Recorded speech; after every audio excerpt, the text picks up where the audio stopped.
James McNasty McNeese sirvió en el ejército estadounidense durante la Segunda Guerra Mundial.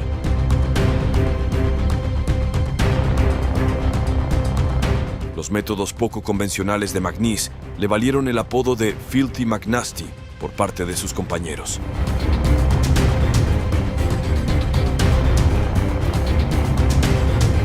Frecuentemente desafiaba a sus superiores, pero defendía sus acciones argumentando que los hombres morían porque escuchaban a un teniente estúpido.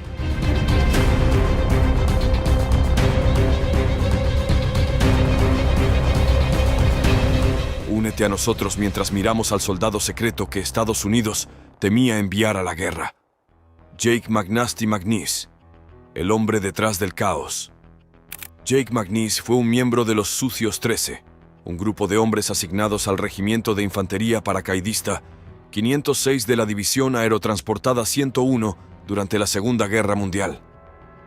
Los Filthy 13 tenían la tarea de ingresar a Normandía antes que otros grupos de asalto del día D, el 6 de junio, y llevar a cabo sabotajes dañando puentes, impidiendo así que los alemanes reabastecieran sus fortificaciones en la playa. Jake McNeese y el resto de los Filthy 13 se distinguían claramente de los otros Pathfinder del 101, no solo por su objetivo, sino también porque se rapaban la cabeza al estilo mohicano y pintaban sus caras como guerreros indios. También fueron asignados a la sede del regimiento, en lugar de a una compañía de Pathfinders. Vida temprana. James E. Jake McNeese era nativo de Maysville y vivió la mayor parte de su vida en Ponca City. Se graduó de la preparatoria Ponca City, donde jugó fútbol americano durante 3 años y fue presidente de su clase senior.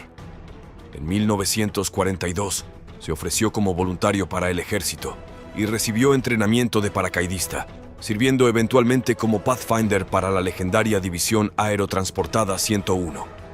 Su primer salto de combate tuvo lugar en Normandía, detrás de las líneas alemanas de tierra adentro desde los desembarcos en la playa del día D, cuando participó en operaciones de demolición. Un segundo salto ocurrió en Son, Holanda, cuando ayudó a liberar ciudades que habían estado bajo cautiverio alemán durante 5 años. Allí, ayudó a despejar una ruta a través de un campo de minas alemán.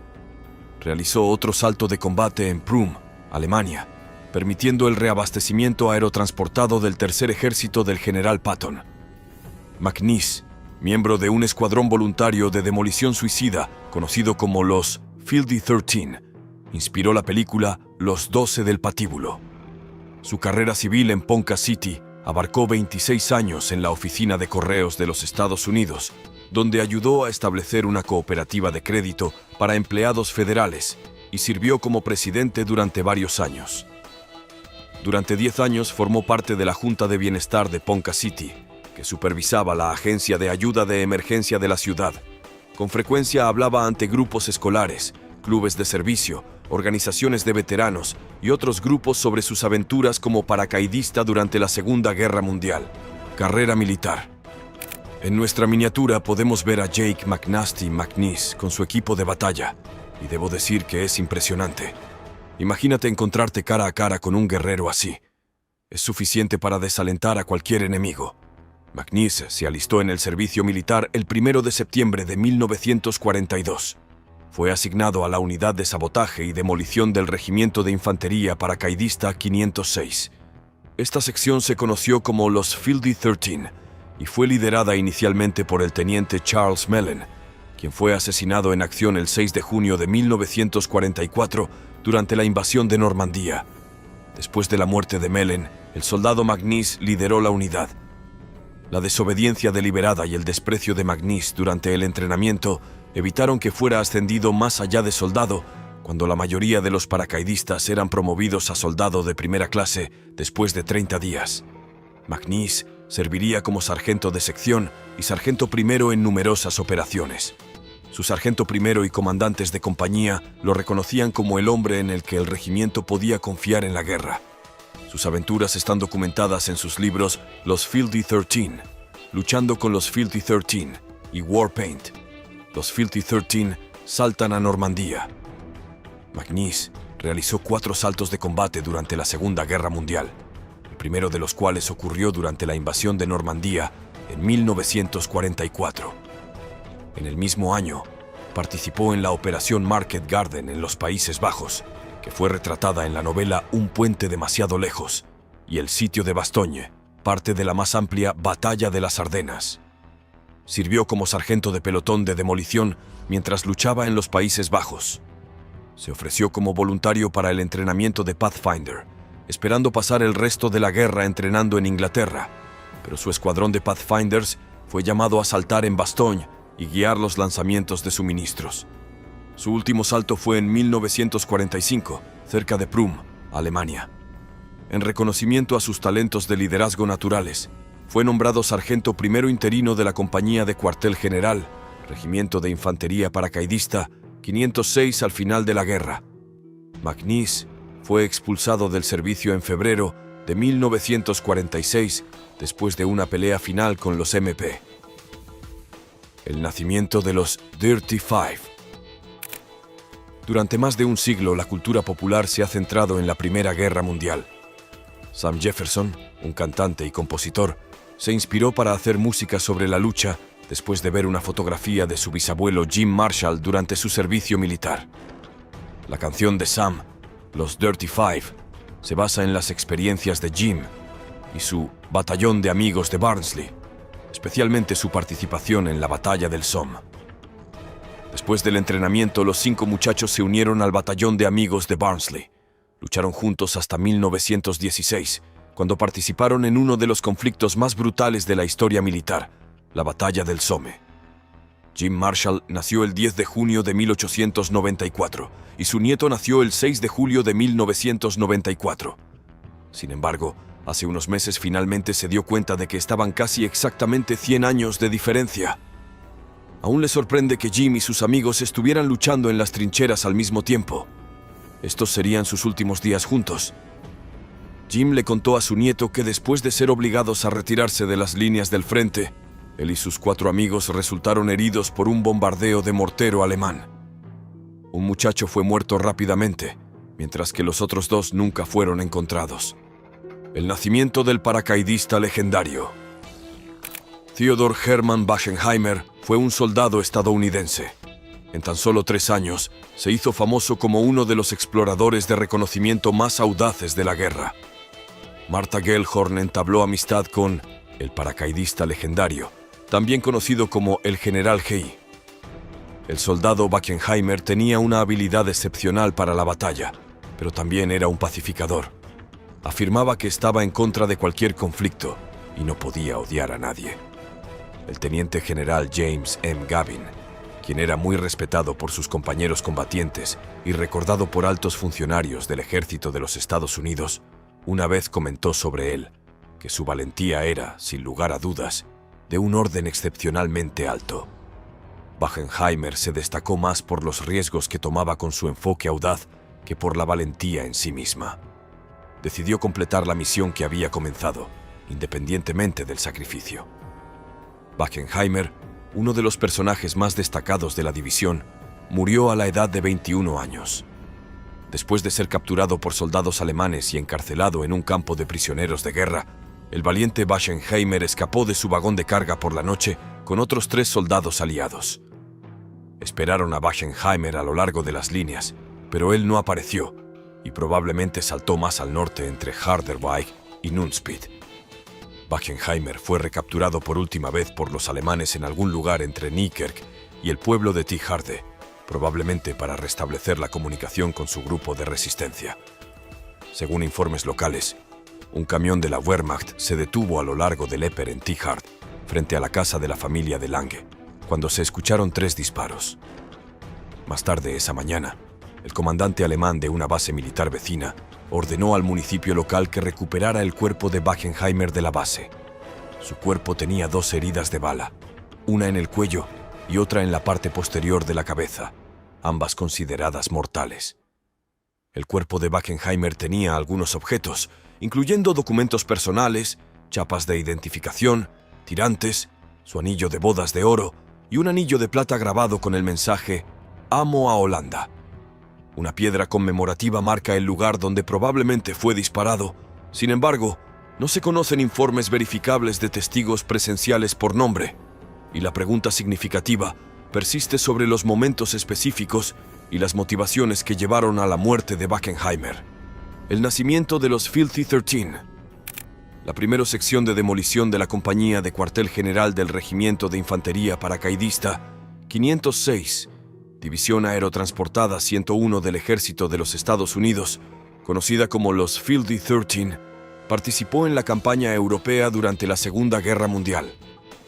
Esta unidad sirvió como la idea para Los 12 del Patíbulo, una novela de 1965 y una película de 1967. La primera sección de demolición fue designada y entrenada para actuar como saboteadores de demolición, destruyendo objetivos enemigos detrás de las líneas enemigas. La unidad, liderada por el sargento Jake McNish, tenía un fuerte enfoque en la misión, pero su desprecio por los componentes de la disciplina militar que no contribuían a su objetivo se convirtió en la perdición de los comandantes. La unidad de 13 hombres ganó el apodo de Filthy 13 mientras vivían en refugios Nissen en Inglaterra, negándose a bañarse durante toda la semana para usar su asignación de agua para preparar la fauna que habían cazado furtivamente de la finca adyacente. Las fotos de los chicos luciendo mohawks al estilo de los nativos americanos y aplicándose pintura de guerra despertaron el interés del público en su escuadrón. McNish, un indio choctaw, sirvió de inspiración para esto. Durante la invasión de Normandía en Europa en junio de 1944, el grupo fue lanzado en paracaídas con el 3er Batallón, Regimiento de Infantería Paracaidista 506 por aviones del Grupo de Transporte de Tropas 440 del Ejército del Aire de los Estados Unidos. Recibieron órdenes de asegurar o destruir los puentes sobre el río Douve. La mitad resultó muerta, herida o capturada durante el salto, pero el resto, liderado por McNish, completó su objetivo. La mayoría del liderazgo del 3er Batallón había sido asesinado en el salto, por lo que las autoridades superiores concluyeron que el batallón había fracasado en su tarea y ordenaron a la Fuerza Aérea a atacar los puentes. Los Filthy 13 también ayudaron a capturar Carentan. Durante la Operación Market Garden, al pelotón de demolición se le encomendó la tarea de defender los 3 puentes sobre el río Dommel en Eindhoven, Países Bajos. El bombardeo alemán de la ciudad mató o hirió a la mitad de los soldados del pelotón de demolición, y McNish fue ascendido a sargento del pelotón para el resto. Jack Womer asumió su lugar como sargento de sección. Durante el resto de la lucha, los hombres de demolición guardaron el puesto de mando del regimiento o detalles de tendido de alambre. La mitad de los miembros sobrevivientes originales de los Filthy 13 se unieron a McNish en los Pathfinders, esperando pasar el resto de la guerra entrenando en Inglaterra. Para su asombro, saltaron en paracaídas en la sitiada ciudad de Bastogne durante el apogeo de la Batalla de las Ardenas. Los 20 Pathfinders perdieron solo a un hombre a pesar de que se esperaba que perdieran el 80 al 90% de sus efectivos. Su baliza CERN-4 les permitió guiar los siguientes lanzamientos de suministros que fueron críticos para la resistencia sostenida de la 101º División Aerotransportada. McNish completó la guerra como sargento primero interino y con 4 saltos de combate, un logro único para un paracaidista estadounidense. Sus saltos de combate incluyeron Normandía y los Países Bajos como parte de la Operación Market Garden, el salto de Pathfinder en Bastogne durante la Batalla de las Ardenas y un papel de observador con la 17ª División Aerotransportada durante la Operación Varsity. El salto de Normandía. Los desembarcos de Normandía fueron las operaciones de desembarco y las operaciones aerotransportadas asociadas llevadas a cabo por la invasión aliada de Normandía en la Operación Overlord el martes 6 de junio de 1944. La Operación Neptuno, también conocida como el Día D, fue la mayor invasión por mar en la historia. La operación lanzó la liberación de Francia y el resto de Europa Occidental, sentando las bases para la victoria de los aliados en el frente occidental. La planificación de la operación comenzó en 1943. En los meses previos a la invasión, los aliados llevaron a cabo un engaño táctico significativo, denominado Operación Bodyguard, para confundir a los alemanes respecto a la fecha y ubicación de los principales desembarcos aliados. El tiempo el día del día D fue desfavorable y la operación tuvo que ser pospuesta 24 horas. Otra postergación habría resultado en un retraso de 2 semanas, ya que los planificadores tenían que tener en cuenta la luna, las mareas y la hora del día, lo que significaba que solo unos pocos días cada mes se consideraban ideales. Un extenso bombardeo aéreo y naval siguió a los desembarcos anfibios y a un asalto aerotransportado, que dejó caer 24.000 fuerzas aerotransportadas estadounidenses, británicas y canadienses justo después de la medianoche. A las 6:30 de la mañana, las unidades de infantería y blindadas aliadas comenzaron a desembarcar en la costa francesa. El objetivo de 50 millas de la costa de Normandía se dividió en 5 sectores: Utah, Omaha, Gold, Juno y Sword.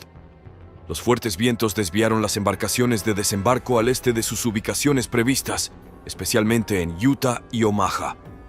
Los Marines desembarcaron bajo un fuerte fuego desde las posiciones de artillería que dominaban las playas, y la costa estaba minada y llena de obstáculos, incluidos estacas de madera, trípodes de metal y alambre de púas, lo que dificultaba y ponía en peligro el trabajo de los equipos de limpieza de la playa. El mayor número de bajas ocurrió en Omaha, que tenía acantilados imponentes. Los aliados no lograron cumplir ninguno de sus objetivos en el primer día.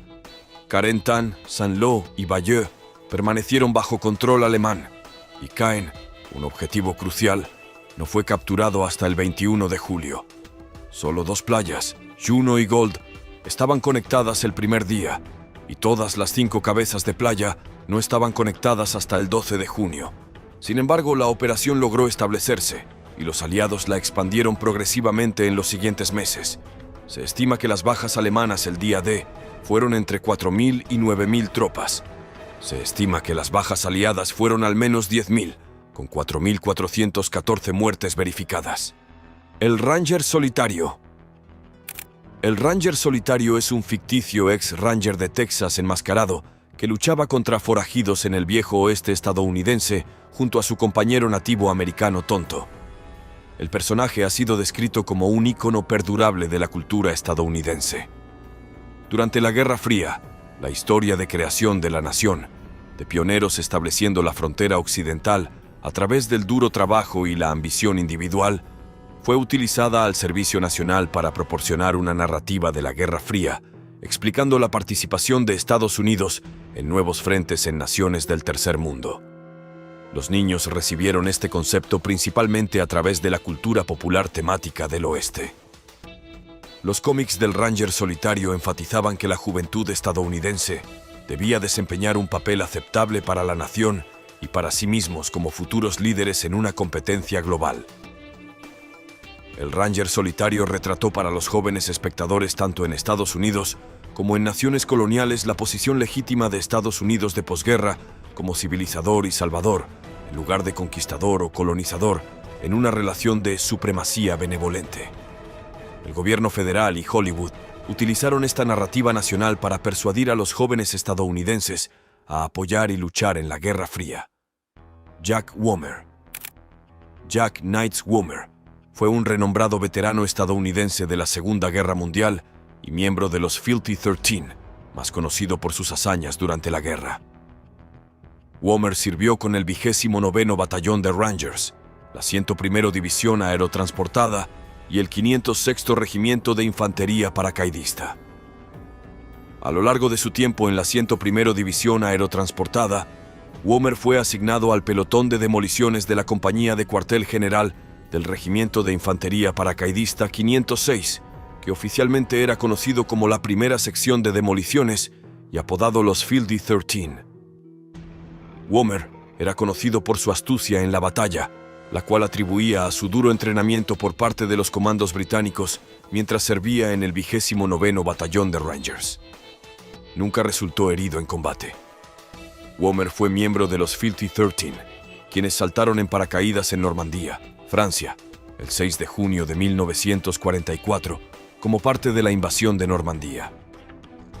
Fue el único miembro de los Filthy 13 que sobrevivió a la Operación Market Garden en septiembre de 1944, la Batalla de las Ardenas en diciembre de 1944 y el asalto de 1945 a la residencia de Hitler en Berchtesgaden, Alemania.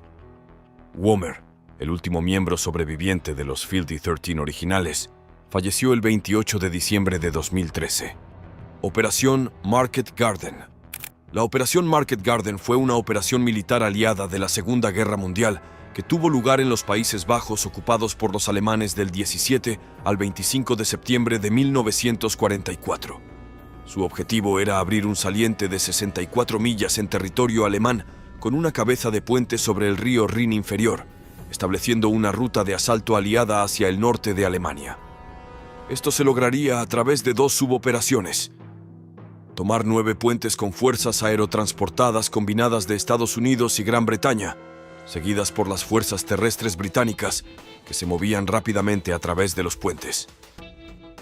El primer ejército aerotransportado aliado llevó a cabo la operación aerotransportada, mientras que el tercer cuerpo del segundo ejército británico realizó la operación terrestre. Más de 41.000 soldados aerotransportados fueron lanzados en ubicaciones estratégicas para capturar puentes vitales y mantener el territorio hasta la llegada de las fuerzas terrestres. Las fuerzas terrestres estaban formadas por 11 brigadas acorazadas y motorizadas, cada una con hombres comparables. Las fuerzas terrestres avanzaron desde el sur, a lo largo de una ruta única flanqueada por llanuras inundables a ambos lados. El plan era que recorrieran 64 millas desde su punto de partida hasta el puente del Rin en 48 horas. Aproximadamente 100.000 soldados alemanes estaban en la zona para contrarrestar el embate aliado. Fue la operación aerotransportada más grande de la guerra hasta ese momento. La oferta del explorador.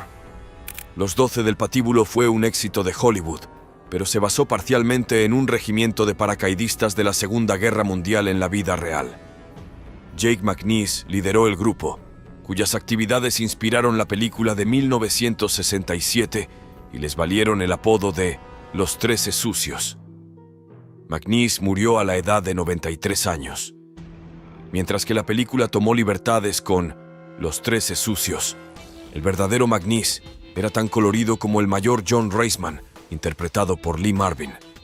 Se consideraba a sí mismo el alborotador principal en un grupo de alborotadores. En la víspera del desembarco de Normandía en 1944, sus tropas saltaron detrás de las líneas alemanas. Algunos lo calificaron como una misión suicida. McNish se rapó la cabeza y se pintó la cara para el salto del día D, lo que fue bien recibido por sus camaradas. Así que comenzó a cortarles el cabello y a dibujar marcas por toda su cara para disfrazarse. Fue un impulso para la moral y preocupó no solo a los alemanes, sino también a los franceses cuando llegaron a Francia. Después del día D, McNish ayudó en el abastecimiento de tropas durante la batalla de las Ardenas, entre otras tareas difíciles. La misión sorpresa. A Bastogne. El asedio de Bastogne fue un enfrentamiento en diciembre de 1944 entre las fuerzas estadounidenses y alemanas en la ciudad belga de Bastogne, como parte de la más amplia batalla de las Ardenas. El asalto alemán tenía como objetivo el puerto de Amberes. Para llegar allí antes de que los aliados pudieran reagruparse y desplegar su superioridad aérea, las fuerzas motorizadas alemanas tenían que tomar las carreteras que cruzaban el este de Bélgica. Dado que las 7 carreteras principales en las colinas boscosas de las Ardenas convergían en Bastogne, a solo unas pocas millas de la frontera con Luxemburgo, el control de los cruces era crítico para el avance alemán. Después de ausentarse sin permiso de París después de Market Garden, McNish se ofreció como voluntario con los exploradores, creyendo que nunca volvería a realizar un salto de combate. Estos eran paracaidistas enviados por delante de la fuerza principal para guiarlos o realizar lanzamientos de suministros. La mitad de los miembros sobrevivientes del grupo original de los 13 Sucios se unieron a los exploradores, con la intención de pasar el resto de la guerra entrenando en Inglaterra. Para su sorpresa, saltaron en paracaídas en la ciudad sitiada de Bastogne durante la batalla de las Ardenas. Los 20 exploradores perdieron solo un miembro. La misión de los exploradores. Durante la Segunda Guerra Mundial, un grupo de paracaidistas ganó reputación por su comportamiento inusual y estrategias de combate. Los 13 Sucios eran conocidos por su falta de respeto a la disciplina militar y su aspecto más que desaliñado. A pesar de su enfoque no convencional, desempeñaron roles críticos en varias acciones importantes, incluido el Día D. Su historia fue adaptada más tarde en una popular película de Hollywood, Los 12 del Patíbulo. Esta tripulación de 13 hombres fue formada para trabajar como expertos en demolición, saboteando objetivos enemigos en lo profundo de las líneas enemigas. Supuestamente fueron apodados los 13 Sucios mientras estaban estacionados en Inglaterra antes de transferirse a Europa continental. La tropa estaba alojada en barracas en ese momento y se negaba a bañarse más de una vez a la semana. Habían estado cazando ilegalmente en una propiedad cercana, por lo que el ejército de Estados Unidos sería multado con $10,000 y querían ahorrar sus raciones de agua para cocinar su presa, en lugar de lavar sus cuerpos. Agitador de infierno. Era la noche antes de una de las invasiones militares más trascendentales de la historia humana, y cientos de C-47 Skytrains cruzaban rápidamente el Canal de la Mancha, transportando a miles de heroicos paracaidistas a punto de embarcarse en el capítulo más oscuro de sus vidas. Los aviones transportaban un conjunto único de paracaidistas, con cortes de pelo mohawk y pintura facial tribal. El grupo, comandado por el desviado e indomable Jake McNasty McNice, reía y bromeaba mientras el furioso fuego antiaéreo alemán envolvía sus aviones. A medida que el Skytrain perdía altitud, McNice instruyó a sus hombres para que se prepararan para el salto. Las luces dentro de la cabina se volvieron rojas y los tipos se pusieron de pie entre el fuego y el trueno. Cuando McNice y su camarada Willie se acercaron a la puerta, la metralla atravesó el vientre del avión de guerra, golpeando la mochila de Willie y desplegando su paracaídas dentro de la aeronave. El C-37, ahora gravemente dañado, seguía perdiendo altitud mientras Willie intentaba ansiosamente recoger su paracaídas y alejarse de la escotilla para que más paracaidistas pudieran saltar. McNice luego saltó al cielo iluminado por la metralla sobre Francia y el Skytrain explotó en el aire segundos después. No había tiempo para lamentarse, ya que McNice y el resto del renombrado escuadrón de los 13 Sucios ahora estaban detrás de las líneas enemigas en Normandía, con una tarea crítica por cumplir. Iban a sembrar el caos. Ver estos videos te hace darte cuenta de cuánto arriesgaron estos soldados luchando por la libertad. ¿Cuál fue tu favorito? ¿Por qué no nos lo haces saber en los comentarios? Bueno, eso es todo por ahora. Espero que hayas disfrutado de este video. Por favor, danos un like y dinos en los comentarios qué piensas. Echa un vistazo a nuestros otros videos y suscríbete para ser parte de la diversión. Haz clic en el icono de notificación para que puedas ver nuestros nuevos videos tan pronto como se carguen. Gracias por ver y nos vemos la próxima vez.